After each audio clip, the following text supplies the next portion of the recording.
Hello, everyone. Bienvenidos. We are so excited to see you this Wednesday. We hope that everyone had a beautiful Easter holiday this past weekend, and we appreciate you taking your lunch hour to join us for this powerful conversation. My name is Paulina Sosa. I am the Executive Director for Latinx Voices, and it is my pleasure to be the moderator of today's conversation.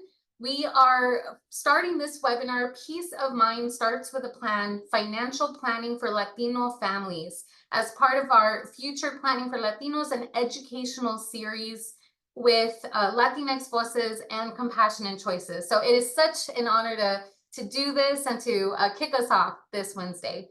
I do want to say that this webinar is brought to you by Compassionate Choices, and we are so grateful for our partnership and our sponsorship with Compassionate Choices.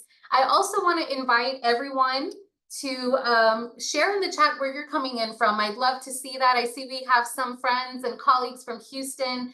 We want to hear where you're calling in from. We want to hear if you're with an organization, if you're here for personal information.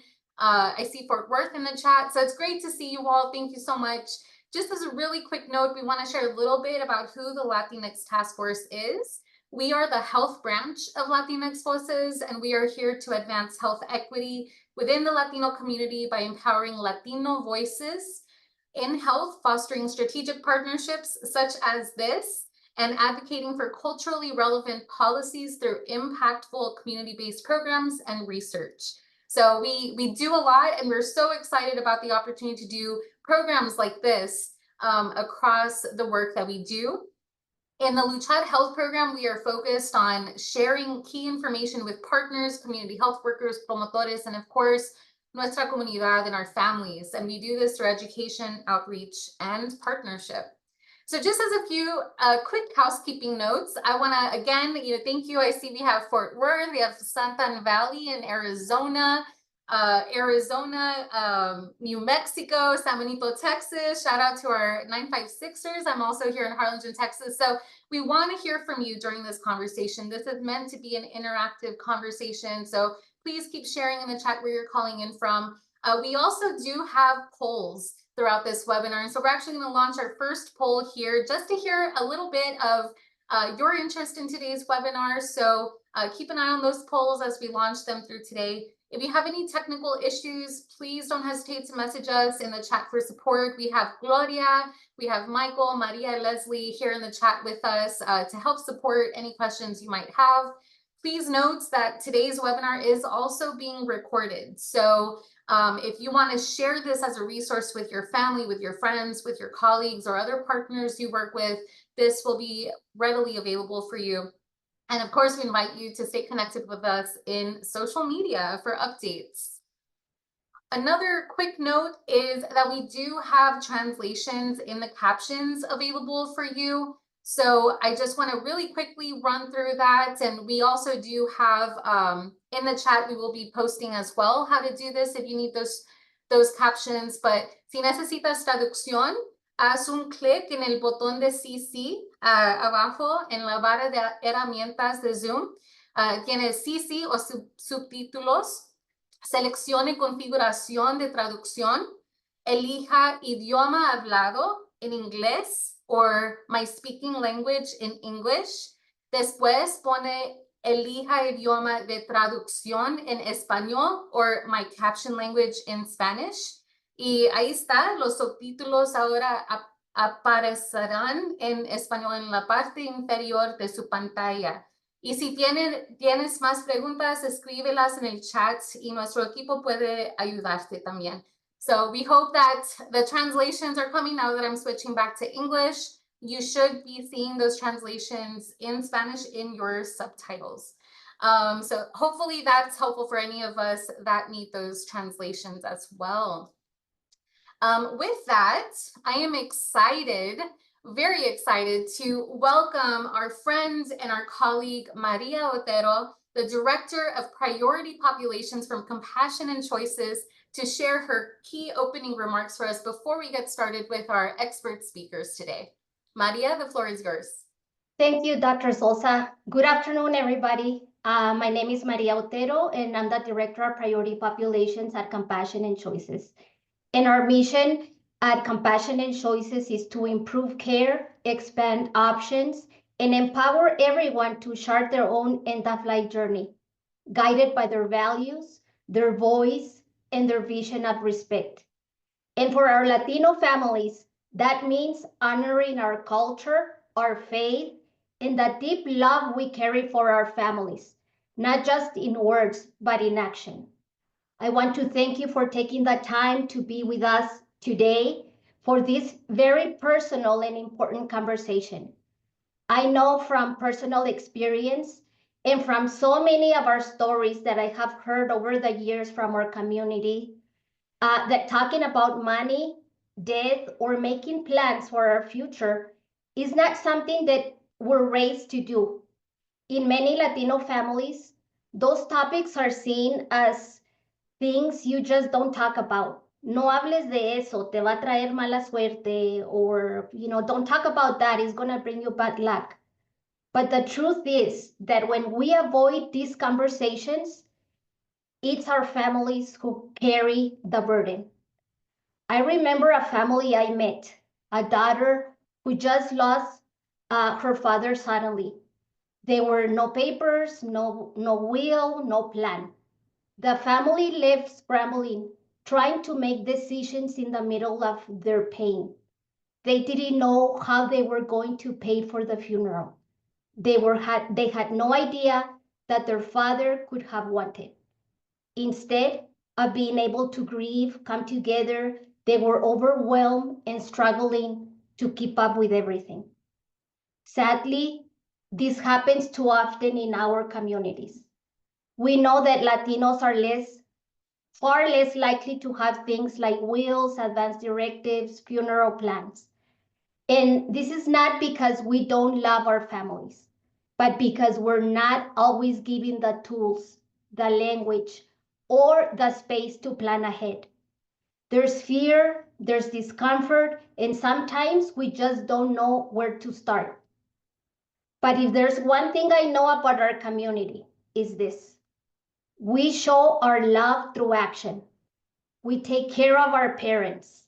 We send money back home. We work multiple jobs so our kids have a future, a better future than the one we had. Planning ahead, whether it's for your funeral, for your medical wishes, or for your finances, it's another way to take care of our families. It's saying, I love you enough to protect you from worrying when I'm not longer here. That's why today's webinar is called Peace of Mind Starts with a Plan. Because when we take the time to make sure that everything's in place, legally, financially, and emotionally, we give our families something priceless: peace, clarity, and the ability to focus on healing when the time comes. We're honored to be joined by Mónica Lowe, a community and financial educator from Lowe and Associates, who will talk to us about benefits of pre-advanced funeral planning, understanding cost, and preparing for end-of-life expenses. We're also going to be joined by Paul Zambie, a managing attorney at the Texas Legal Service Center, who will talk to us through the legal documents that every family should have: wills, advance directives, power of attorneys, and why getting this done now it's the most loving things that we can do for our families. So thank you for being here. Thank you for showing up for yourselves, for your loved ones, and for your community. This is how we build strength together. Thank you. Back to you, Dr. Paulina. Thank you so much, Maria. And I feel what you discussed is really, really highlighting one of the key reasons why this is such a priority for our community. And I think a lot of us in the chat and a lot of us that are here today might share in some of those stories. And so if you have any stories that you're interested to share in the chat with us as well, we'd love to hear that. But the beauty here is that planning is part of loving our family and loving our loved ones. And so we're just so excited to be able to bring this conversation to you and to bring the resources to you as well. As Maria mentioned, financial planning is unfortunately often overlooked, and it leaves many of us unprepared for those end of life expenses. But we are here to tackle that question, to tackle the maybe some of the challenges or some of the reluctances that maybe we face personally or that we see when we're talking or working with our families that we serve. So today we are going to talk about key financial challenges families face when a loved one passes, address the cultural reluctance that may exist in the financial or the legalities in end of life planning, and emphasize why early preparation is an act of love. And then, of course, we're going to talk about very specific and actionable advice and guidance on wills, estate planning, financial security from both a legal and financial expert.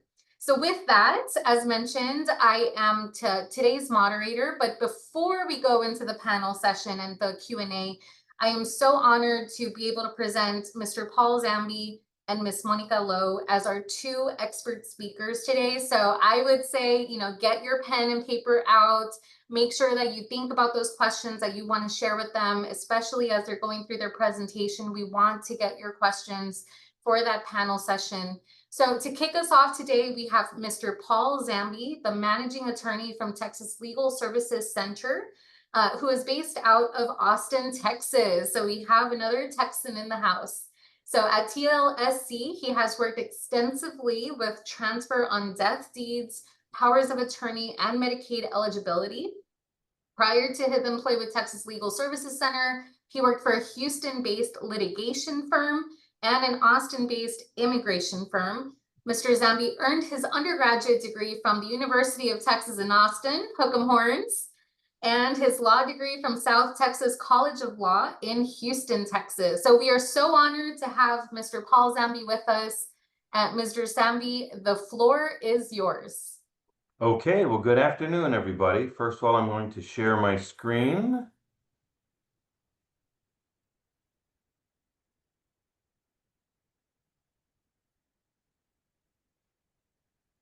And can you see the presentation? Not yet.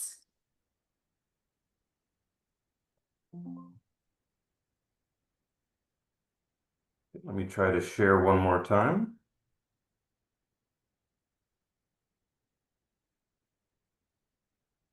Perfect. Okay, you can see that very good. Okay.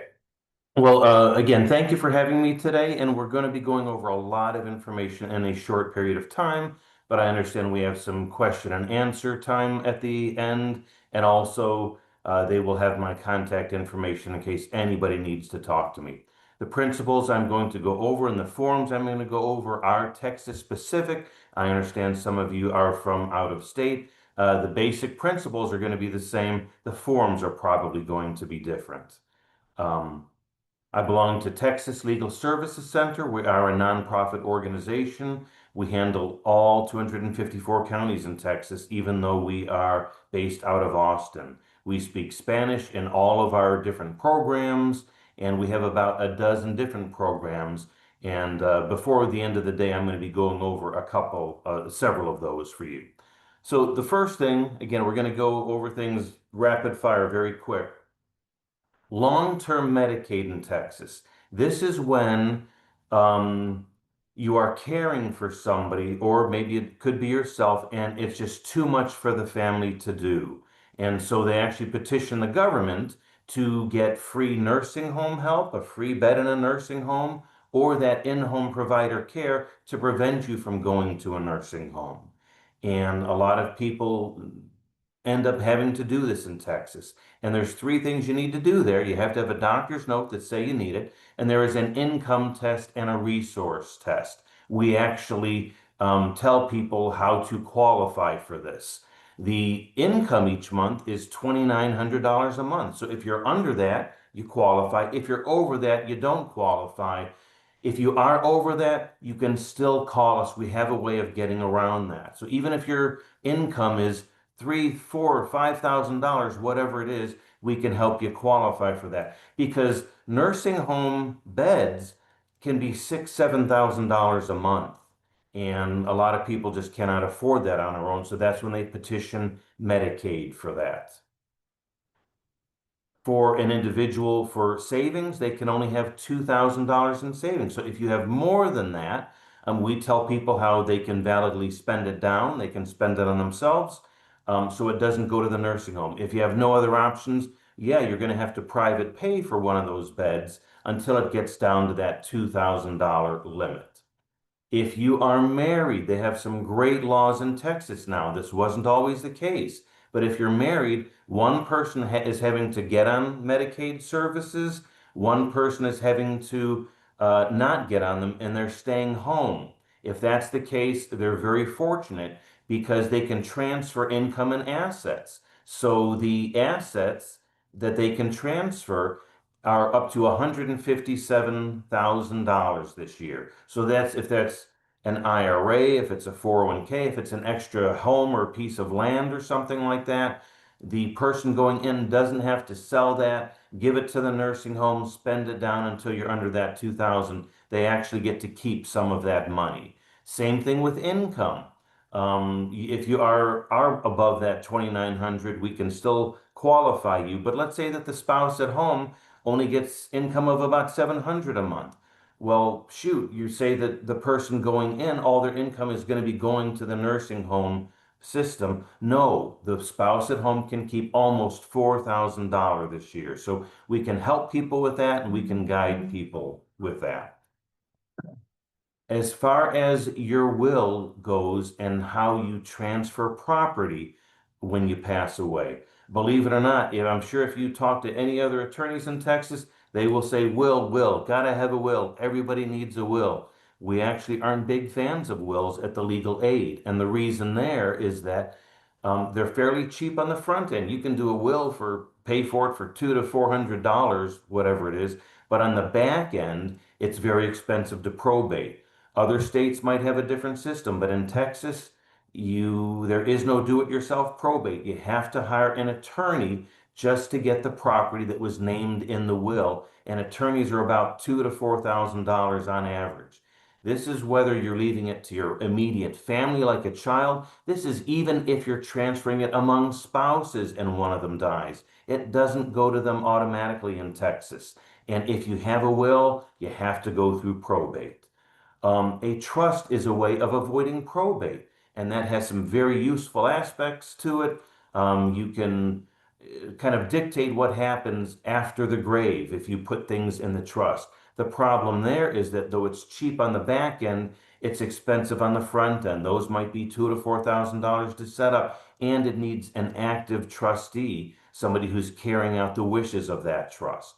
So we actually prefer something called a transfer on death deed. For my clients, they usually just want to transfer ownership when they pass away to either one or a group of their kids. And the best way to do that is the transfer on death deed. If you have one of those, this is for your home, you are going to fill it out. You're going to file it in the county clerk's office for about $50. When you pass away, your heirs, whether that be your spouse or your children, aren't going to have to get that attorney and pay thousands of dollars and be in court several months. All they're going to do is they're going to wait 1 week, get your death certificate. They're going to file something at the county clerk's office for about $50, and it's over. Transfer the property is in their names, no need for probate. And we also counsel people how to do that for their vehicles and their money. I'm going to skip Ladybird Deed for now. It is the old thing. The Todd has replaced that, so we prefer the Todd. The reason that a lot of people do not get on Medicaid, like I was talking about in the first few slides, is something called Medicaid estate recovery. There's this thing in Texas, and it's nationwide, where if you get on these services and then you pass away, they've kept a tally of how much they have spent on you, and your bill keeps going up month after month. And when you pass away, they're going to send a bill to the family. The family themselves doesn't have to pay. It's anything in your estate. And if you own a home, they can take your home from you. And that happens all the time in Texas. That same deal, transfer on death deed, which was the last slide, it not only avoids probate, If you do that, we can structure it so it actually protects the home from Medicaid. So folks who are saying, oh, I really need to go into a nursing home or get that provider in-home care to bathe, feed, clean, cook, whatever it is, but we don't want to lose the home, so we're not going to get those services. Well, there's an answer to that. If you do the transfer on debt deed, you can get all the services you need, whether it be nursing home or in-home care. You don't have to worry about losing your home, okay? So we can help you with that. This is just other information about the TODs. It is for anybody in Texas, no matter how rich or how poor. Obviously, we help the poor folks in Texas, lower income. If you have a will already and you do a TOD and you pass away, you've got two things out there. Let's say in the will you've named Susie to get your home, but in the TOD you named Johnny to get your home. You pass away. Who gets the home? You've named both people, two different people in these two different documents. The TOD is a stronger document than a will. So whoever you named in the TOD is going to trump whoever you have named in the will. And it is only good for real property. Again, we have the information regarding cars and also your bank accounts, how to structure those so people don't have to go through probate. Okay? The transfer on debt deed can be revoked. It can be changed, even though it's notarized and filed at the county clerk's office. It's not permanent. You can change your mind in case one of your children passes away, gets the lottery so they don't need it. Maybe they've gone astray and they're in jail on drugs and you don't want them to have it because they might not keep the home. You can always revoke it, or you can update it and add different beneficiaries. For those folks who it's too late, their parents have died or somebody has died and they didn't do a will, a transfer on debt deed, or a trust, we can help those folks too. It's called an affidavit of heirship, and that's where you kind of write down all of the spouses, children, anybody who could be an heir, brothers, sisters, parents. And if that gets filed at the county clerk's office, those things also then consolidate title. They get it out of the deceased person's name into the next generations. We can assist with that. Powers of attorney. Everybody needs powers of attorney. In Texas, we have two of them. We have one for medical and then one for financial. It's called the durable power of attorney. These can be all-encompassing, they can cover everything, or they can be special or limited. Let's say that somebody is in the military and they're going on a tour for 6 months. Well, they can write a power of attorney so people can take care of their affairs here in the States while they are away. If you are sick and somebody just needs to go sign some documents, whether it be selling a house at the court, whatever it is, you can just make it specific to that so it doesn't last forever. Most people we help do sign both of them, and they name a very trusted person. And again, it has to be a person that you trust, because later on in life, when you've had a stroke, you get dementia, you've been in an accident, your body's here, but your mind is not to make the decisions. This person is going to have a lot of power over your affairs. So choose very, very carefully.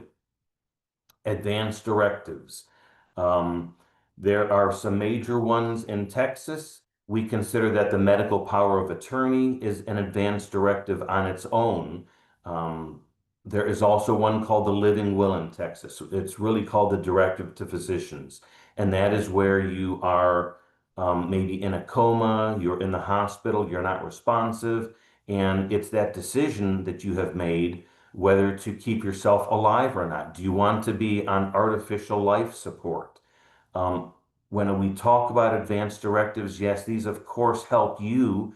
They're what you would want done to yourself, but they're also a gift to your family. I mean, imagine that you're a son or daughter and your mother or father is hooked up to one of these machines on artificial life support, and you're like, what would mom have wanted to do? Are they suffering? Are they not suffering? Well, during life, you can actually determine what you want done. And that's called the living will. So you can say whether you do want to be kept alive or don't want to be kept alive. The out-of-hospital DNR, the do not resuscitate. That's generally used for when those folks from the ambulance services come out to your home and they have a duty to resuscitate you no matter what. Well, some people might be in a stage where they don't want that. If they're 95 years old, and if the ambulance person, the EMT, does chest compressions on somebody, is that going to break their ribs? They actually have a choice there, and they can say, do not resuscitate, because that is for when you have what's called cardiac arrest or respiratory arrest. Arrest means that your heart has stopped or that your lungs have stopped breathing. Okay, so you're no longer alive unless somebody does something. You can actually dictate those terms and say whether you want to be resuscitated or not. 2-minute mark. Designation, 2 minutes, thank you. Designation of guardianship before need arises. This is a great form. Everybody should fill one out. Just like the powers of attorney, one of the reasons that those are so important and you need to name somebody who's trusted is that those are going to avoid guardianship. Guardianship is when you lose total control over yourself. The court appoints a guardian, you're the ward. The powers of attorney can prevent that, and that's why you should do those. But if it goes past that and a guardianship needs to be done later in life, right now you can say who you want to be your guardian. And again, that's hugely important, very important. You need to choose somebody that you trust. The neat thing about this form is that you can name who you want to be your guardian. You can also say who you don't want to be your guardian, okay, later on in life. And a judge will abide by that. Just because you fill this out, you're not creating a guardianship right now. You're not giving away your rights right now. It is only if later on a guardianship is filed, then you can actually present this, or then this gets presented to the court and they will abide by it. Last one here, it's called the appointment of agent to control your remains, disposition of remains. Again, it's a very hard conversation to have with people. Mom or dad, what do you want? Do you want to be buried? Do you want to be cremated? Do you want a funeral? Do you want a whatever it is, a gathering? This is where you can actually name somebody and you can dictate what you want done with your body, what you want done with a service. Is it in a church? Is it not in a church?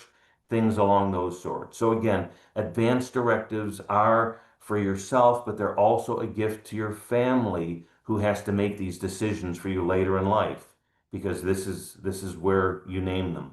I'm going to leave this screen up just because these are the resources, some of the resources we have. I'm going to be going over those in a few minutes after Monica speaks. But we have a great do-it-yourself website, texaslawhelp.org, as well as our website, Texas Legal Services Center. It's tlsc.org, and that lists all of the programs we have and what we do. So thank you all for listening to me today, and I will cede the floor. Thank you so much, Mr. Zambie. I feel like this information is so critical, and I know we've already gotten some questions in the queue, so we will be saving those for the Q&A panel session, but I know absolutely critical information for so many of us, so thank you so much. It's a lot to go over in a little period of time. Sorry. Absolutely, absolutely. So thank you so much. We feel that you did a great job of covering as many of those points as possible. Thank you again, Mr. Zambie. So next, we also have our second speaker, Miss Mónica Lowe, the community financial educator with Lowe and Associates Solutions. So now we're going to hop on over to the financial preparation side, which is again another absolutely critical point of information. And so Mónica Lowe was born in Mexico City, and she has lived in the United States for over 25 years. Mónica has a background in international studies and has worked at the Mexican consulate in Dallas, Texas for several years, serving the Mexican nationals in that area. In recent years, she has dedicated herself to educating and assisting the Hispanic community in the areas of financial education and planning, recognizing the great need to share valuable information that can significantly benefit Hispanic families to improve their present and future well-being. So with that, we look forward to Monica's resources. And Monica, the floor is yours. Thank you so much for that introduction. Let me go ahead and share my screen.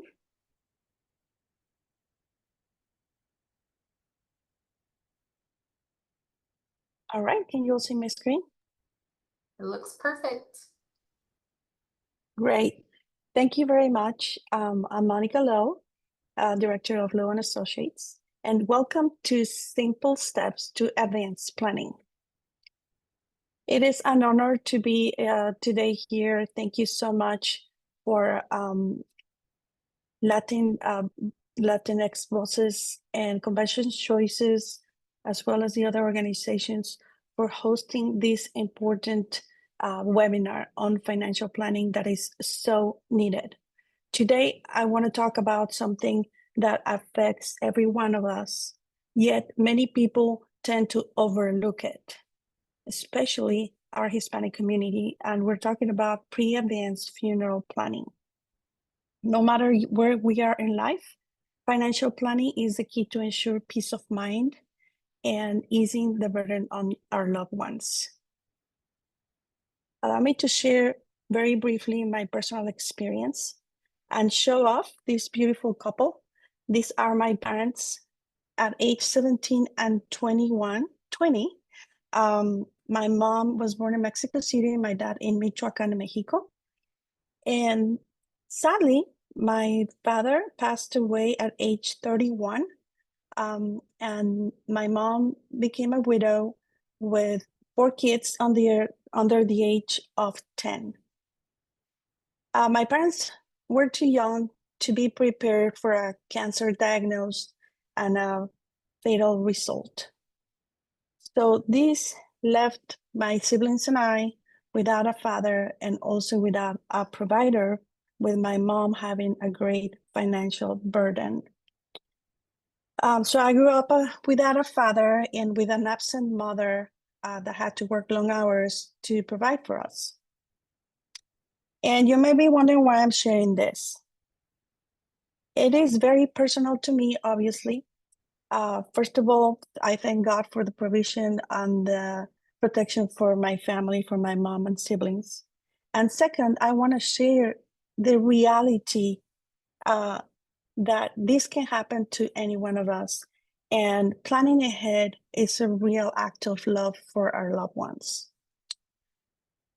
Another experience that has shaped what I do today is when I worked at the Mexican consulate in the legal affairs department, where I helped the Mexican nationals with a wide range of issues.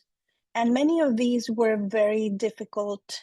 And I found out that a lot of them could have been prevented with education and some information that would have helped our families. So this is very personal, and I'm passionate about helping our Hispanic communities to plan ahead and not and have conversations about this very important matter. Because in reality, most significant events require planning. We plan our weddings, we plan for college, some of us, some families. We plan for to grow our families, we plan for retirement, and funerals are not the exceptions. We also need to plan and have conversations with our family members about this. Today, pre-arranging and pre-funding one's own funeral planning is not uncommon, but still we see that only 17% have planned. This is a statistic from Funeral and Memorial Information Council. Although 89% feel that a discussion about the end of life planning would be a good idea, and 69% think that pre-arranging is important. But again, only 17% have planned. We see that every day, especially in our Hispanic communities. So what are the benefits of pre-planning?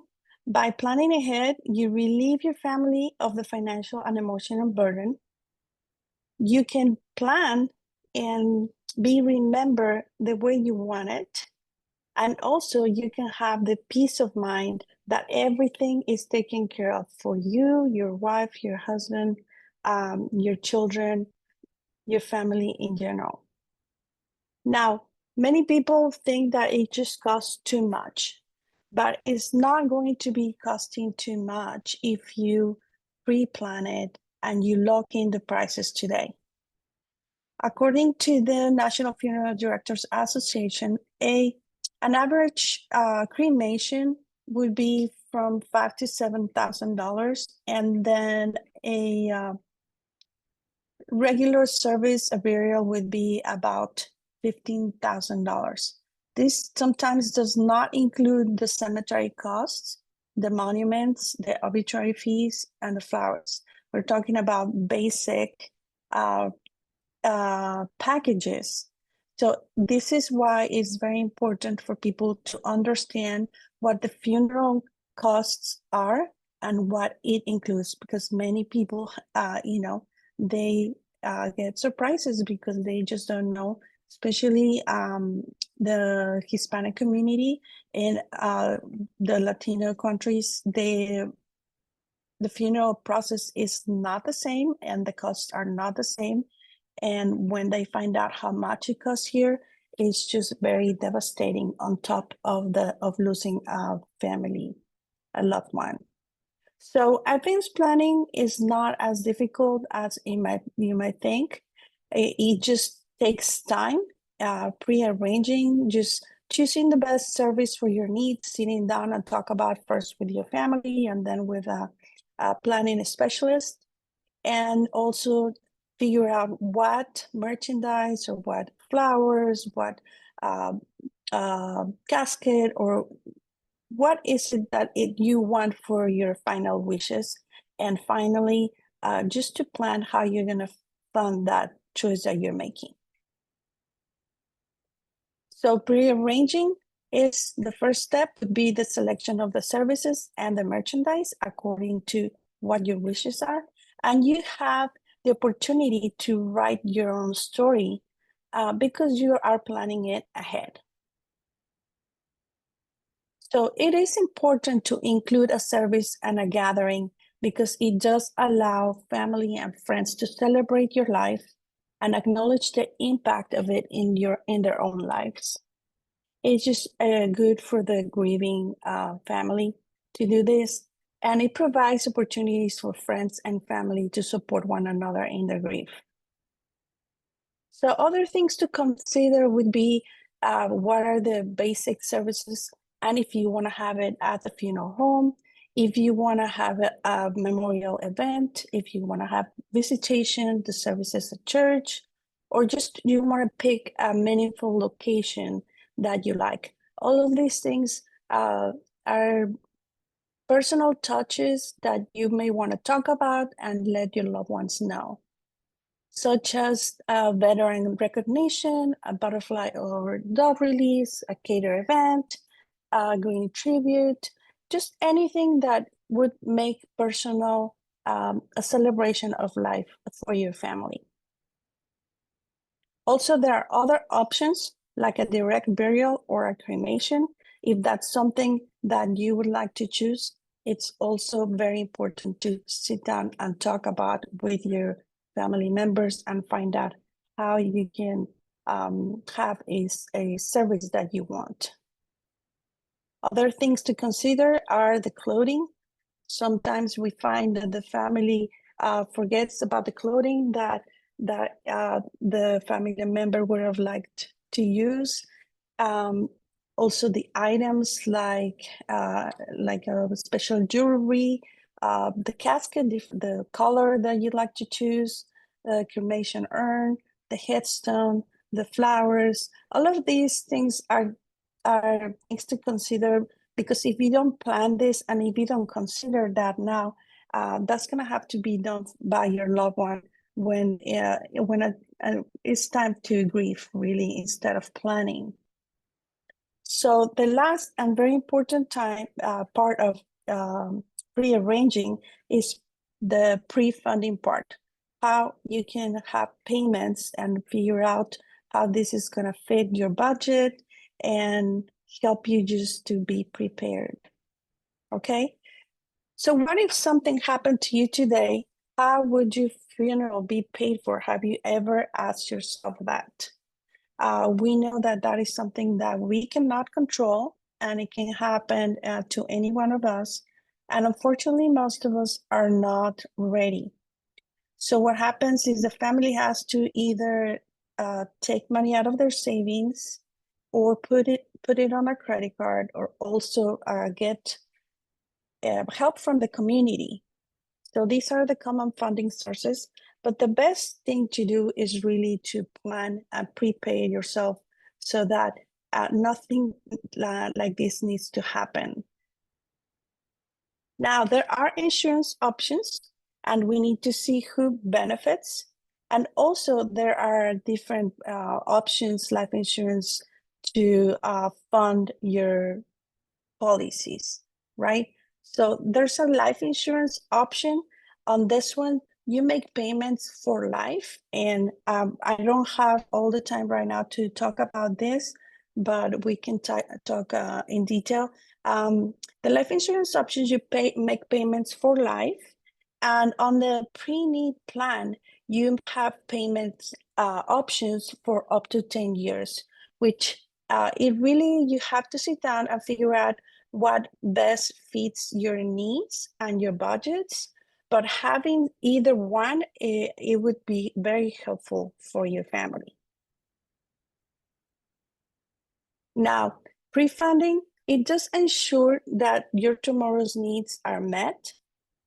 To arrange to pay for your funeral with a pre-need life insurance is designed to just pay your funeral expenses, nothing else, and it's being paid for. Also, at the time of need, your funeral home provides all the services and the merchandise that you have selected in advance. There's no guessing game or any decisions that the family needs to make. And also, obviously, your policy will be prepaid, completely in full. But if it's not prepaid in full and the person passes away, it does get paid up at the time of death. Now, these are the many reasons to pre-plan and pre-fund your funeral. These are 10 reasons that we talk about. And we also have it in the chat in Spanish. If you would like to have them, I can also send them to you. There's a link there. Number one, peace of mind, financial security, the option to pay over time, a known price, that you already have a known and locked price. It's transferable.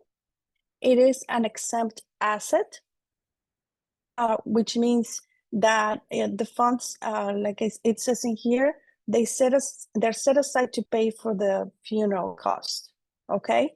And in the event that you need to qualify for public assistance. Also, together, you're not alone. Your loved ones won't be left to make all the decisions on their own as to what you might have wanted. Also, it's only one call away. All right, preserve your independence and your last wishes, and also your personalization. So lastly, the 3 steps to peace of mind would be to just meet with a professional, make your decisions, talk about it, fund your plan, and also get everything written down in a memorial planning guide. We call it a gift of love, because it's really a gift of love to sit down and do this planning for your family, okay? Like it says in here, planning ahead is an act of love for your loved ones. Begin your journey to peace of mind with an obligation conversation. If you like to schedule an appointment to just chat, talk about it, ask questions, I'll be honored to help you understand this.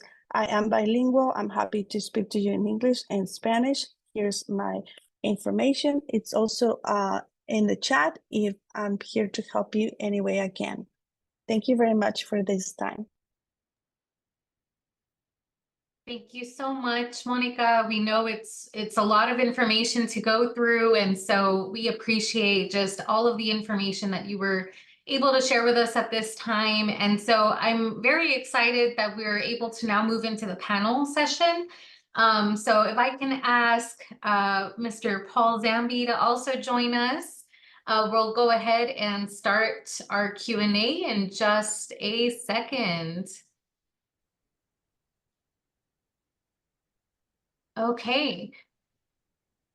So another big thank you to Monica and to Paul for just all of this information. We know that there is so much to unpack here, and I'm sure that there's a number of key questions that our audience has. So another call to the audience to, if you have any lingering questions, any other questions about the financial piece, the legal piece, please feel free to share them in the chat. So I'm going to go ahead and kick us off. We have a good 12, 13 minutes for our panel session. And so I'll just go through a few of our questions for both Paul and Monica. Some of these questions will be directed to both of you, but we'll go ahead and start off with our first question for Paul.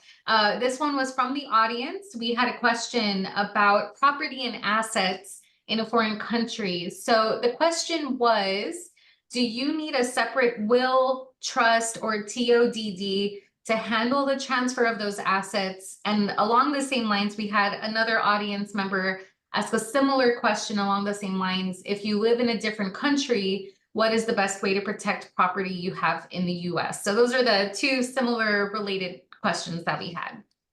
Right. So in general, wherever your property is located, if you own property, that is where the probate is going to be filed, and those are the forms that you should use. So if it's in Texas, you use the Texas forms. You shouldn't even use the forms from Maine or South Dakota. Same thing, if you live in a foreign country, yeah, our Texas forms or even, forms throughout the states probably would not be best for that. So you should go to the country, and I don't know if they'll have a legal aid or, I mean, every country has attorneys. You'll have to ask them. Same thing if you're overseas and your property's here. Yeah, the forms that I've talked about are the best forms for protecting things here. Just a little thing. Let's say that you've moved to Maine and are living with family, but your home is in Texas. When you pass away, if the probate is filed up in Maine, they're probably going to move it to Texas because that's where the property is located. So that's kind of a general rule for everything. It's use the forms where the property is located. Perfect. Thank you so much, Paul. Sorry, can you hear me? Okay, sorry about that. Thank you so much. And I think there was a few other questions kind of related to this. So I think similarly along the same lines, maybe this is for Monica and for Paul, but we did have a question about the cost for a TODD. What does that look like? What are some costs associated with that? And also with repatriation or the repatriation of bodies to Mexico. So I'll direct the first ones to Monica, and then of course, Paul, if you had any follow-up to that. Yes, sure. The repatriation remains would have a cost. It does depend on the funeral home, also the location here in the States and the location in Mexico, because we're talking about transportation and they charge by mile. So it does depend on where the remains are. It can cost anywhere from $2,000 to $20,000. It's a big price. So that is one reason it is important to sit down and talk about with our loved ones. If that is something that the parents want, they definitely need to start, saving so that they don't have, make decisions based on how much money they have at the time. Sadly, a lot of the times, because they didn't have enough money, they end up doing a cremation, but it's not what the loved one wanted, or even what the family wanted, but they don't have any option. And since that is the most economic way to do it, that's what they end up doing. And that is very sad, because there's a way to pre-plan, lock prices, make payments. so that everybody can get what they want. Now, if they don't want to be transported, it's fine, but that's why it's important to sit down and have this conversation amongst the family. Absolutely. And Paul, do you have any follow-up? I know that there was a question about the TODD. Any additional information to add?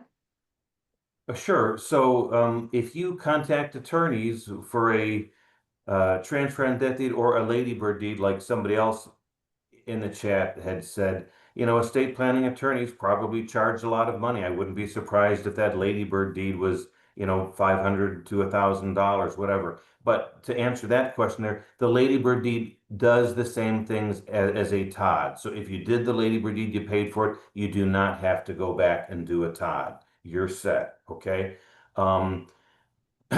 We counsel people for free at the legal aid if they would like something, paid for. I do the transfer and death deed for $300. And again, that just saves so much money. And that, again, when someone passes away, they're just going to file something for $50 and it's over. If they would also like the 2 powers of attorney, it's like a combination $500 for all 3 of those documents. You would still have to get them notarized. And banks a lot of times notarize for free, or some financial institutions. UPS does things like that. And then these things are filed at various places. A form for the vehicle is filed at the Department of Motor Vehicles. The ones we do for the transfer and death deed, that gets filed at the county clerk's office.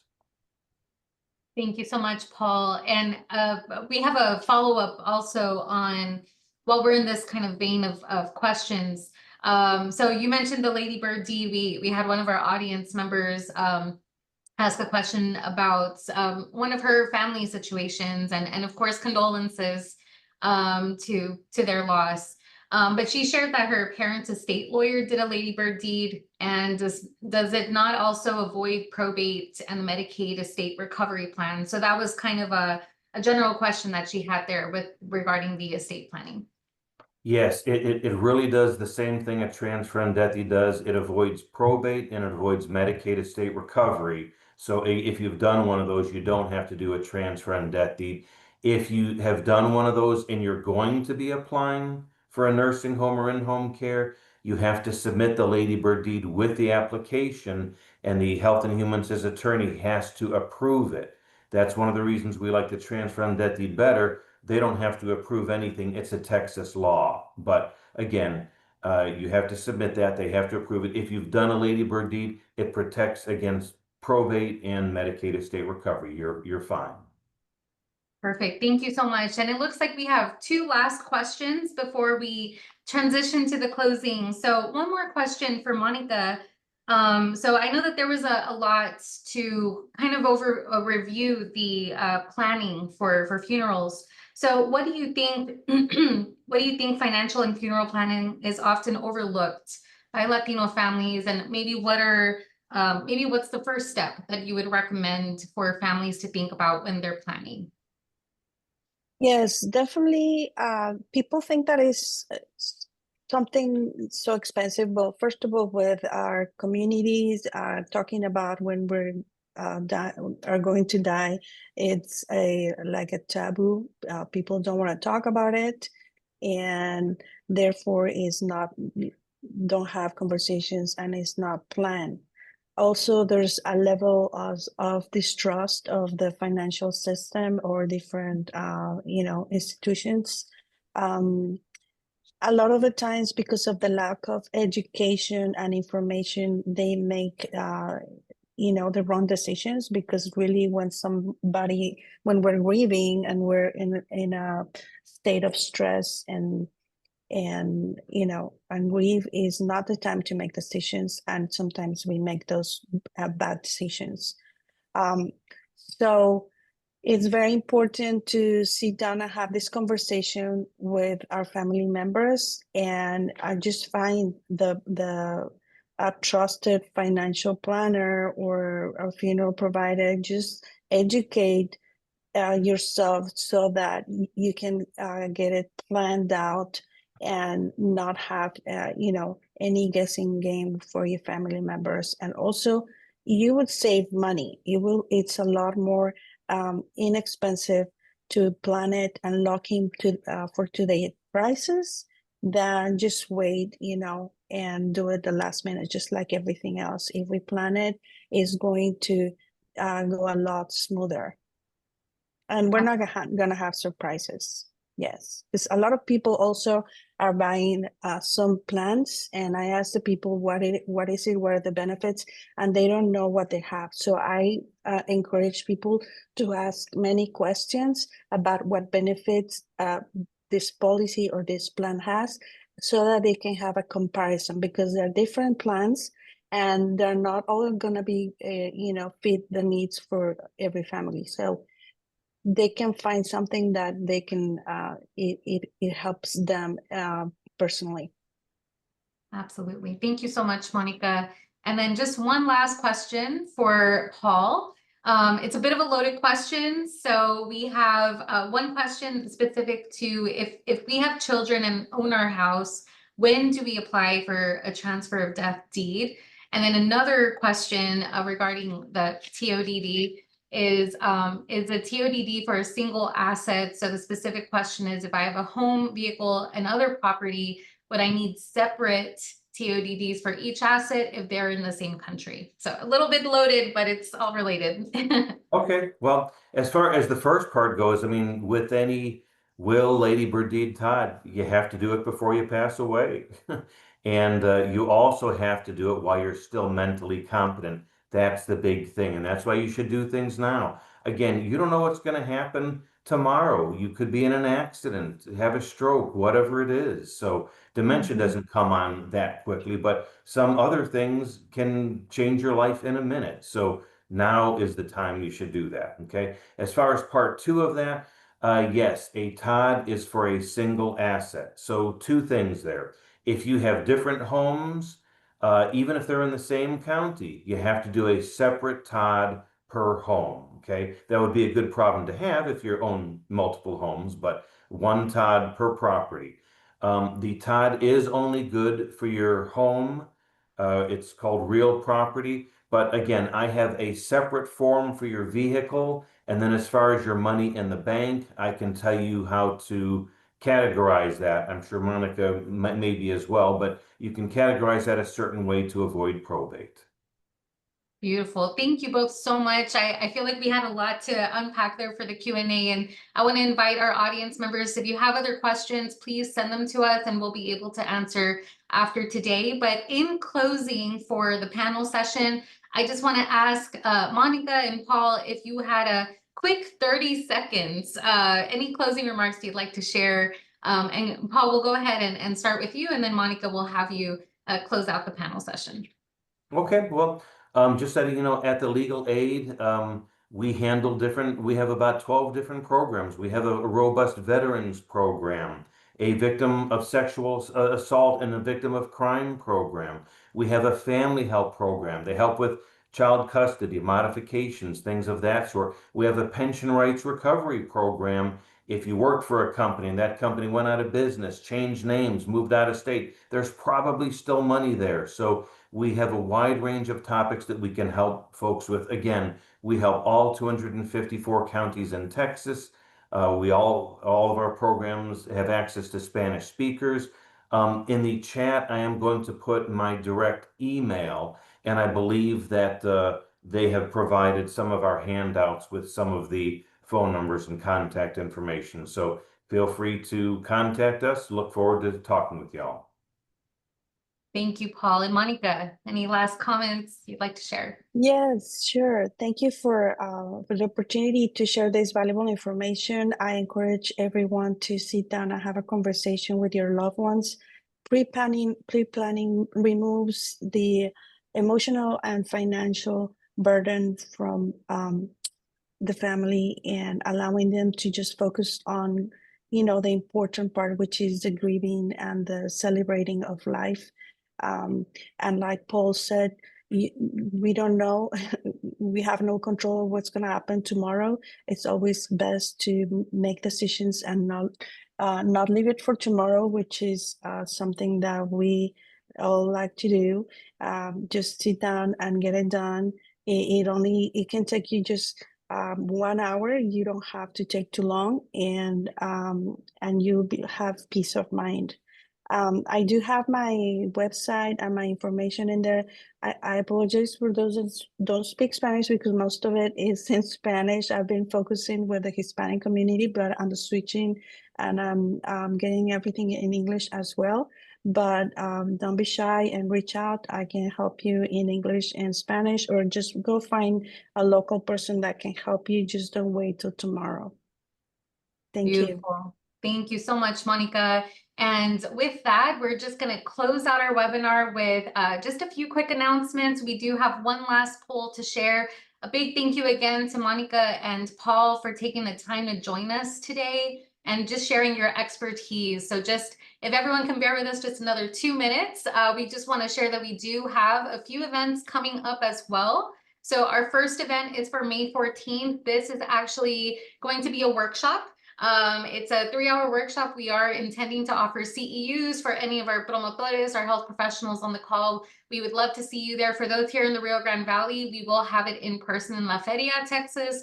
We'd love to see you there. We will also be offering free breakfast and lunch. So please make sure to sign up today. We also will be launching our summer luncheon series starting on June 25th. So definitely keep an eye out for those dates, those locations. These will be hybrid as well. Again, those in the Rio Grande Valley will have in-person locations, but we'll also be offering this via Zoom.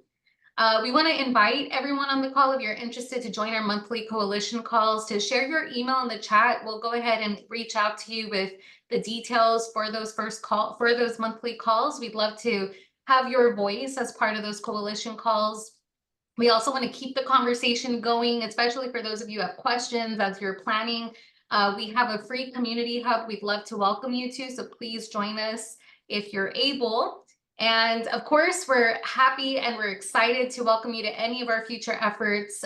Thank you again so much to Compassion and Choices for their sponsorship and their partnership in bringing this education and information to you. A big, big thank you to Mónica Lowe and Mr. Paul Zambie for their expertise and their information and resources. We look forward to continuing this conversation with each of you. Muchas gracias y nos vemos pronto. Thank you so much, everyone. Gracias. We'll see you soon. Gracias. Gracias.